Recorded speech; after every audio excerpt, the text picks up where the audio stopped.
Continuando entonces con esta frontera de posibilidades de producción, y tenemos la siguiente gráfica.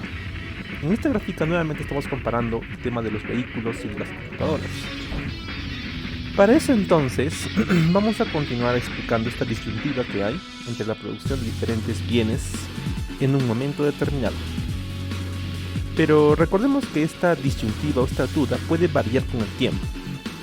A ver, tengamos en cuenta lo siguiente. Supongamos que en esta comparación que hay entre... En esta comparativa que hay respecto a las computadoras y a los automóviles, entonces ocurre haber un avance tecnológico, un avance tecnológico en la industria de la computadora o de las computadoras. ¿Sí? Entonces, ¿eso qué va a hacer? Que aumente el precio, aumente el número que diga de computadoras. ¿Sí? Si aumenta un avance tecnológico, pues esto va a favorecer a que se hagan mucho más computadoras, ¿cierto? Y eso entonces va a aumentar la cantidad de computadoras que puede producir, digamos, un trabajador en una semana o en un plazo de tiempo. ¿Listo? Este avance amplía el conjunto de oportunidades de la sociedad. Por cada número dado de automóviles, la economía puede producir más computadoras. ¿Sí? De este modo, si la economía no produce ninguna computadora, puede seguir produciendo 1000 automóviles. ¿Sí?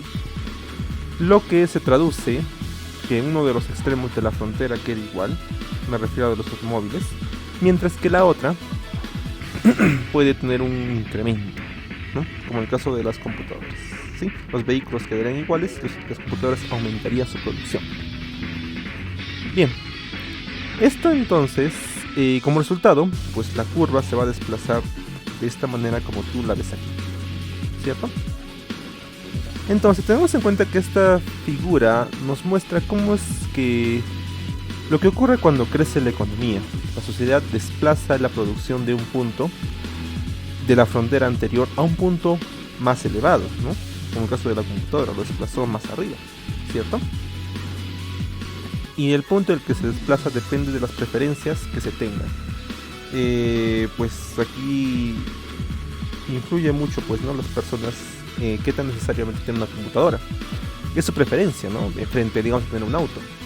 ¿Sí? Bueno, entonces, la frontera de posibilidades de producción simplifica una economía compleja y destaca algunas ideas básicas, pero muy importantes, ¿no? Por ejemplo, el término que les mencioné hace un momento, de que lo que es eficiencia, escasez, dudas o disyuntivas, costo de oportunidad, crecimiento económico y otros. Conforme estemos avanzando el estudio de la economía, estas ideas van a asumir diferentes formas. Bien, entonces la frontera de posibilidades de producción ofrece una manera sencilla de pensar en estos conceptos. ¿Listo? Muy bien, a ver, entonces pasemos al siguiente diapositiva. A ver. Muy bien, ahora pasemos a lo que es micro y macroeconomía. Para esto hay que entender de que todas aquellas materias se pueden estudiar de diferentes formas o niveles. Por ejemplo, a ver, quizás la biología puede ser un caso en el que se estudian diferentes estructuras, partes mínimas o funciones, temas específicos, mientras que puede haber otro especialista en biología que estudie quizás algunos compuestos químicos y ve otros temitas que no ve otros. ¿Sí? Entonces, la economía es parecido o es similar, ya que se puede estudiar en niveles. Un nivel de ellos es esto de la micro y macroeconomía. Bien. Entonces, para esto tenemos que estudiar o indagar en la decisión de los hogares, las empresas, o cómo éstas pues interaccionan entre sí. Y también pues cuál es su relación en el mercado. Bien, estudiar entonces cómo opera la economía como un todo. ¿Sí? Para eso entonces debemos definir que microeconomía se enfoca en las partes individuales de la economía, son las partes individuales, mientras que macroeconomía estudia la economía como un todo. Entonces, si nos vamos a la parte individual de la economía, entonces ahí estaríamos estudiando cómo es que las familias y empresas toman decisiones y cómo interactúan en un mercado específico. Es decir, estoy estudiando por partes, ¿no? Lo que es familias y empresas. Mientras que en la economía global, macroeconomía, estudiamos toda la economía en sí, incluyendo inflación, desempleo y crecimiento económico. ¿Listo? Entonces, otro ejemplo podría ser, quizás mencionar que en microeconomía se podría estudiar los efectos del control del alquiler en el mercado de la vivienda, en algún lugar cualquiera, ¿no? Entonces nos enfocaríamos netamente en ese alquiler en el mercado. ¿Listo?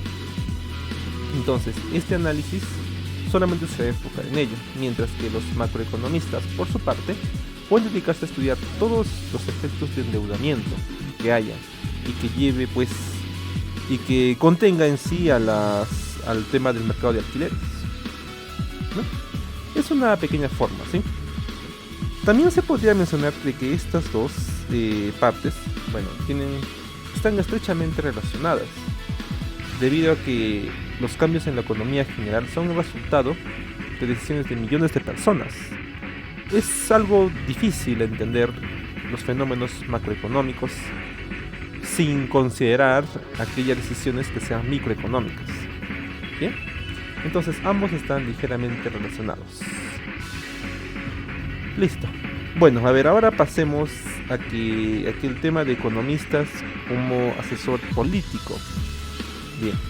Para eso entonces debemos entender de que pues los políticos son personas que están netamente en el Congreso, ¿no? Es decir, que son como representantes, ellos toman diferentes decisiones.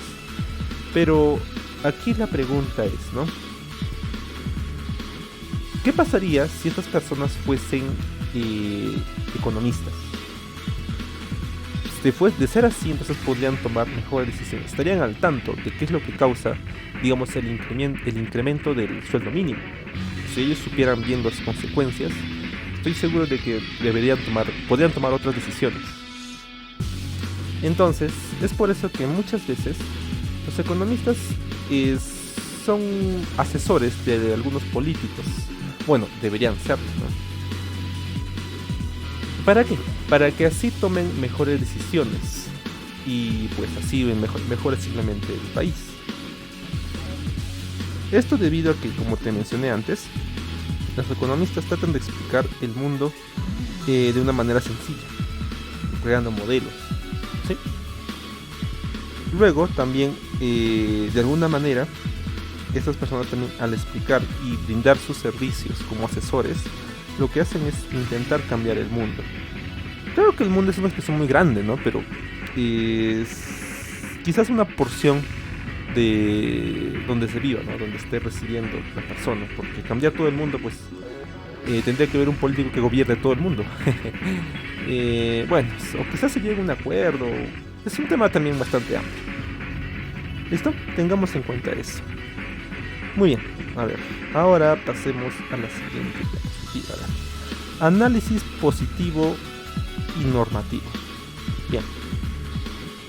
Para esto entonces, tenemos que aclarar en sí dos roles que desempeñan los economistas. Bien. Es por eso que tengamos el siguiente caso. Tenemos a dos personas, ¿sí?, que hablan a persona 1, persona 2. Supongamos que la primera persona se llama Paola y la segunda se llama Norma. Bueno, cualquier nombre, ¿sí? Estas personas no coinciden en lo que quieren hacer. Por eso está hablando como científica. Paola está hablando que diga como científica. Es decir, que ella hace una afirmación de cómo es la realidad, mientras que Norma está hablando como asesora política y haciendo una afirmación de la forma en la que le gustaría que cambiara su realidad. Entonces, aquí la diferencia es muy clara, ¿no? Es decir, Paola habla de algo que cómo es viendo la realidad, tal cual la realidad, mientras que Norma habla de cómo es que le gustaría que fuese. ¿Bien? Entonces, esas son las ¿cómo se llama?